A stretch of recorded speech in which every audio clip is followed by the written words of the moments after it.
আচ্ছা रुको जरा আপনার বাড়ি ভোটার सबर करो আছে ভাই গোটা তারিখ আছে। ওয়াও এই বাড়ি বাড়ি সাইড ভোট আছে, সাইড পাঁচা করি 2000 টাকা দাও। কাকা কি ব্যাপার? ও ভাইস্তে ভোট বেশি দিলাম 500 করে কে পাইলো? কাকা আপনি যে এই ভোটটাতে 500 করে বেশি দিলেন, 5টা বছর যে লুটি পুটি খাবি তাকছেন কি একবার জিজ্ঞেস করছেন যে এই 5টা বছরের ভিতর আপনার জন্য কি করবি? আপনি যে এই 500 করে ভোটটা বেশি দিলেন, এই 5 বছরে কি করবে জানেন? প্রতিবন্ধী ভাতা, এই যে বয়স্ক ভাতা, বিধবা ভাতা, চালির কার্ড, টিসিবি, এই সম্পূর্ণ সব বেশি খাবি, আপনার ঘরে কিছুই তো দিবি না। এই নেতা এই টাকাগুলো তোলার জন্য আমার থেকে আপনার থেকে সব গরিব মানুষের থেকে টাকাগুলো সব আত্মসাৎ করে লুটি পুটি খাবে।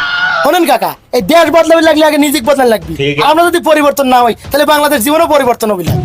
এই তুই কি রে? আমি আর ভাইস্তে হ্যাঁ আমার চাচা। এই তোর বাড়ি ভোট কয়টা? আমার ভাই 10টা ভোট আছে। আপনি মনে করেন না যে আপনি টাকা দিলেই 5000 আছে। টাকা যে নিতে এসে লুটি পুটি খাবেন, বুঝছেন? কামকে টাকা দিছে আমরা খরচ করি।